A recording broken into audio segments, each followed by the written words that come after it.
Nhưng mà em thấy chân được người đó. Ôi. Người đâu người trong đấy à? Ôi. Tôi đâu phải anh ạ. Ôi. À. Ôi.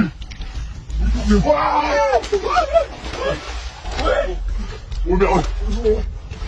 Chắc rồi. Chắc anh em ơi. Trời ơi, cái con treo một người thôi. Cứu người đi. Cái mùa ra đi. Kéo ra chứ. Cái người đâu cứu người ra. Sao không người đâu.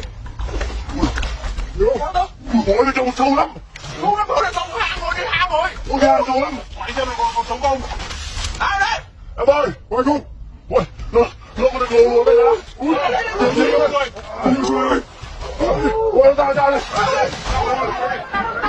Tôi ra ngoài đi. Ôi, ôi trời ơi. Ôi, gì nữa nhỉ? Rõ ràng bên trong một người mà. Ôi, con người đi. Ôi, mẹ ơi. Ôi, nó sao nó người thôi. Đâu, tìm thấy đâu rồi. Ông hoàn tay cho mình đâu không?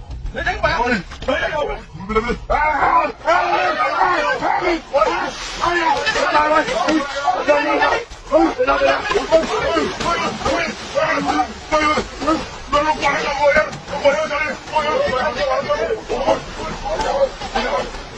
Đi qua.